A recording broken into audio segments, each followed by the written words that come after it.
What up, y'all? It's your girl Rachel, the Rachness, coming at you with some new content today. Today we are taking a deep dive over the next couple of videos into language with the Pura Cultura Podcast. Now, they're a podcast that I personally do subscribe to, listen to. I love you guys. What up, Lazy and Smiley? Hello. And back in February, they released this episode that I initially found to be very interesting, fun, lighthearted, and that was just the first half of the episode. Then the second half of the episode got into some deeper topics, primarily around gayness and transgenderism. So in that discussion, I found there to be some problematic language that ultimately showcased some biases, negative biases towards the LGBTQ, or what I'll refer to as the GRSM community. So the GRSM stands for Gender, Romantic, and Sexual Minorities. I think it's just all inclusive. It includes everybody, and it's for me just a little bit easier to refer to throughout these videos. So they said some things about the GRSM community that I found to be problematic. And when I mentioned that quite publicly, they asked for feedback as to why. So sorry that it's taken me so long to get you all this feedback. I give them a little bit of a snippet, and I might jump back and forth between them and you guys talking to you directly, Lazy and Smiley, if you're listening. But they asked for some feedback about what exactly was problematic, because they do consider themselves to be what term they use, recovering machistas. So cool, I'm here for it. I'm here to help with that recovery process. Now, I do want to clarify that in talking about this subject, I do not personally identify in the GRSM community.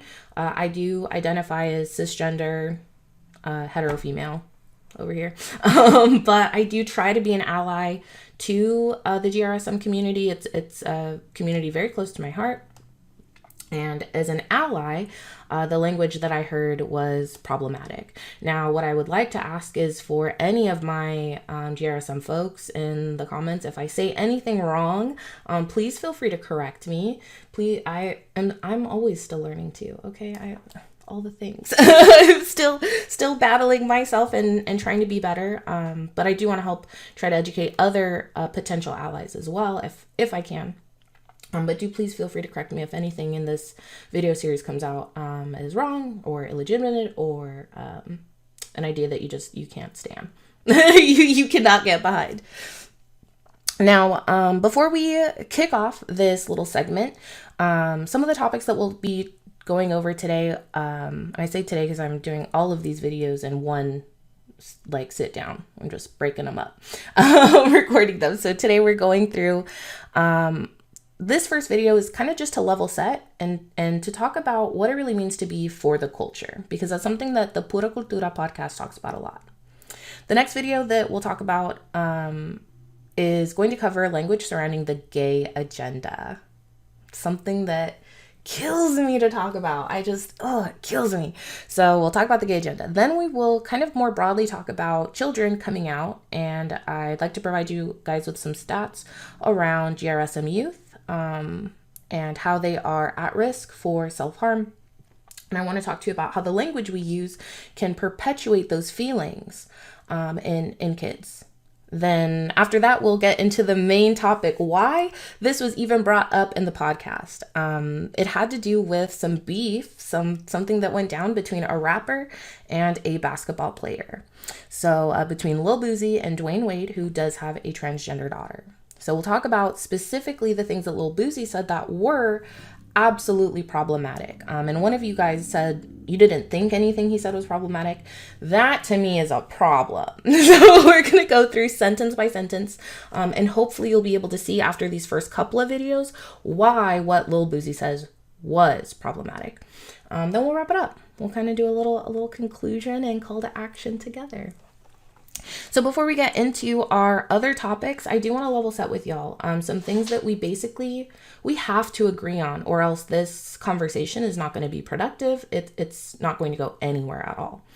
But we have to have some basic premises here. So the first premise that I want to bring up is I want to kind of define some terms for us. So the first term that I do want to define is transgender. Okay, transgender is a term that's used to describe people whose gender identity differs from the sex that they were assigned at birth. Okay, so that already has two different parts to it. So being transgender means that you are misaligned in two ways, or from two aspects. One is from your physical sex, how you present on the outside. I present as a woman on the outside, as a female, by society standards, right? Obviously. So that is the sex that I was born into. Now, gender identity, that's the other aspect of this. Gender identity is a person's internal, personal sense of being a man, a woman, a boy, or a girl. Okay, so transgender means that on the inside, you don't feel the same as how your body looks on the outside. And that can put a person into ultimately distress, right? If you are feeling like there's something literally wrong with you just existing, right? That's just distressful. Now, what I would like to say is I'd like to define another word that you all may have heard before. It's called cisgender.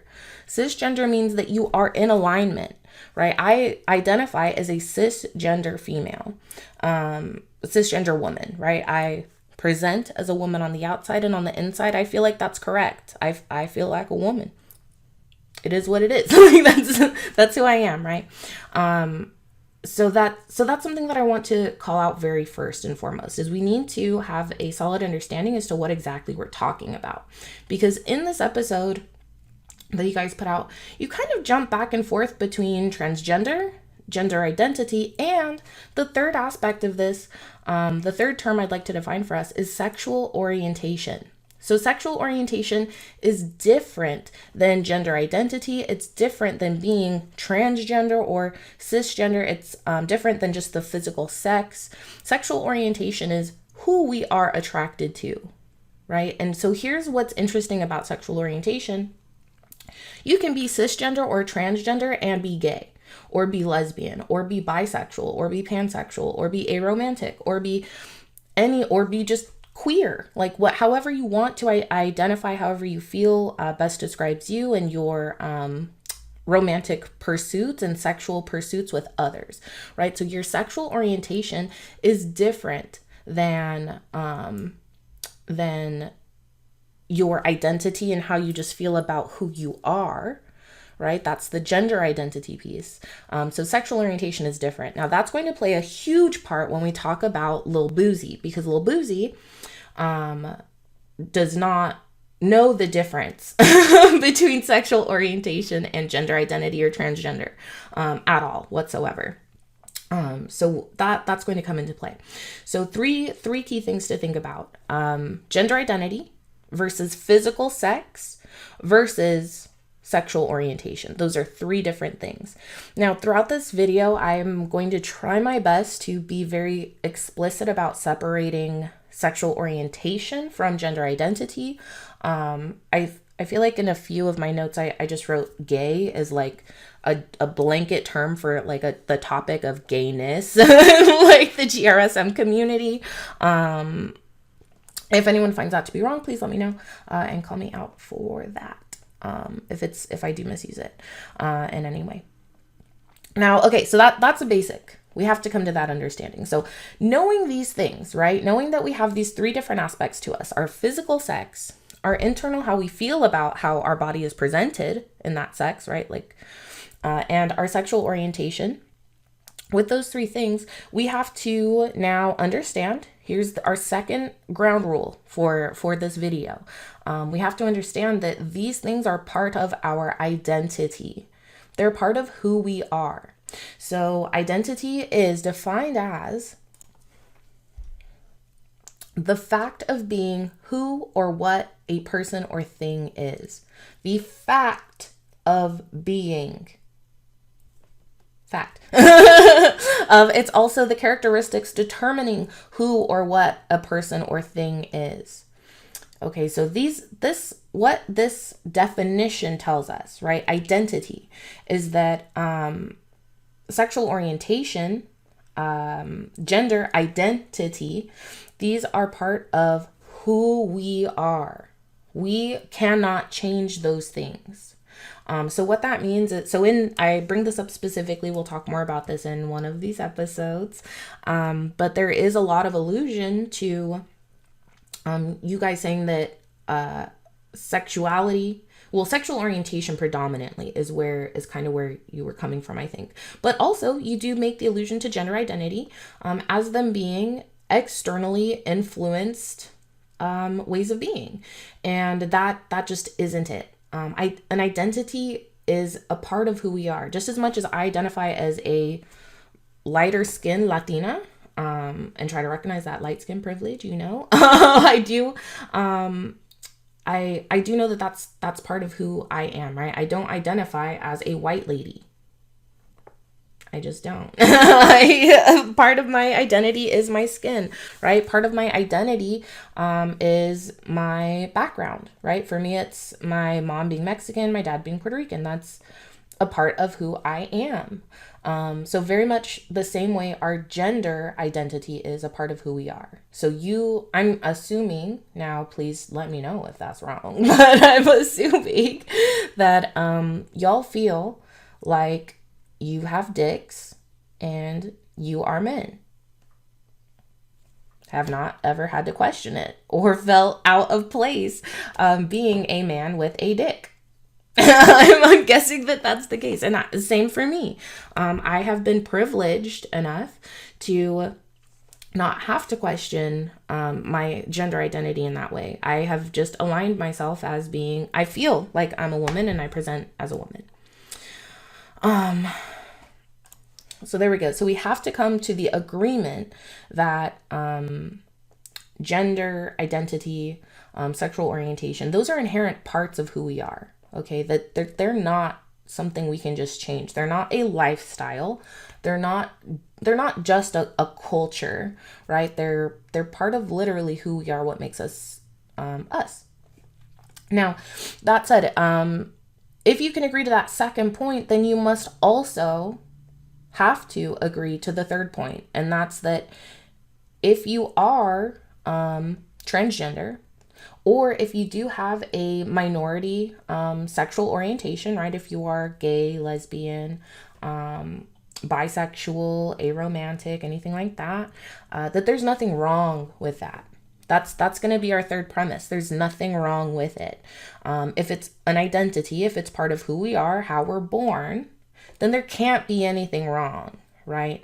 So there is some talk in your episode about the morality of gayness. And that for me is a problem because there's no moral issue to how we're born. Just like there's not a moral issue with me being brown.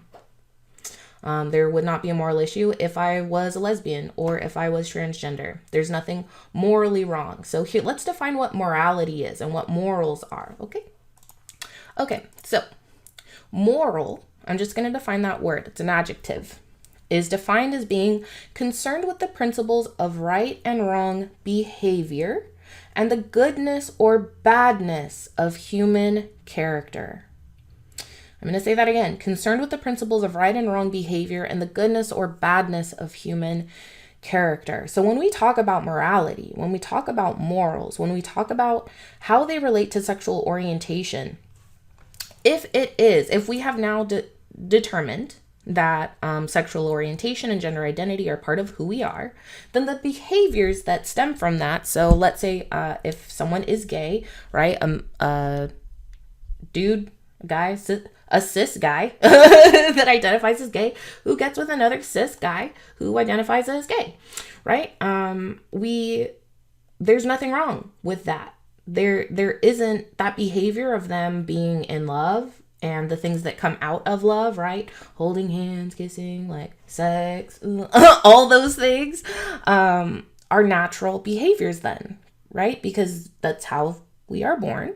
And we are going to act with our general animalistic instincts on the inside, right? We want to engage in sexual activities. We want to engage in romantic activities. Therefore, those behaviors cannot be wrong.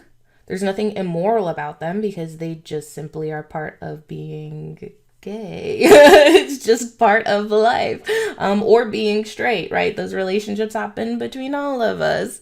So there's nothing wrong with it.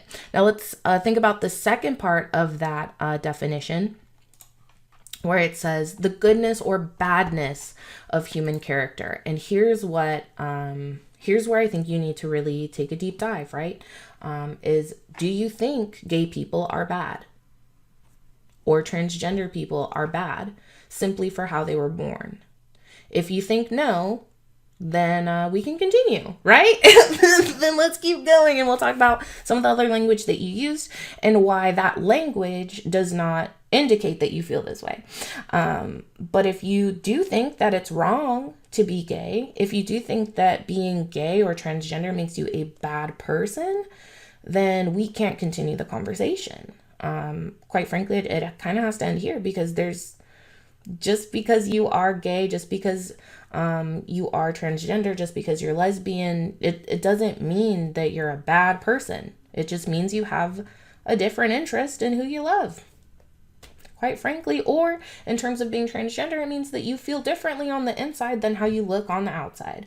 And there's nothing that speaks to a person's character because of those feelings, right? Now, here's what I'd like for you to think about in the same respect. For centuries, Black and brown people have been vilified, demonized by white supremacists, by religion, even, by Europeans, by our colonizers, right? We were denounced as devils for simply looking how we look. So if that is something that offends you, if it's offensive to you that people are racist, then it should also be offensive to you that people are homophobic, that people are anti-gay, is a word that you use a lot in this podcast. That should also bother you, because just like we can't change how we were born on the outside, the color of our skin, we can't change how we feel on the inside in terms of who we love either. Let's double check my notes. I have some notes over here. That's why I keep looking over here to the left, y'all. I have a few little notes here. Okay, that's it in terms of level setting. So now that we've gone through a few of these definitions, here's the last thing that I'd like for you to keep in mind. It's something that I'm going to make reference to throughout these other videos.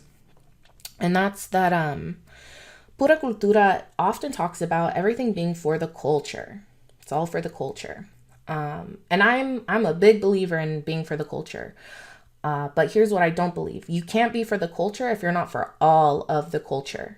If you are not an ally to our trans, brown, and Black brothers and sisters, then you are not for the culture.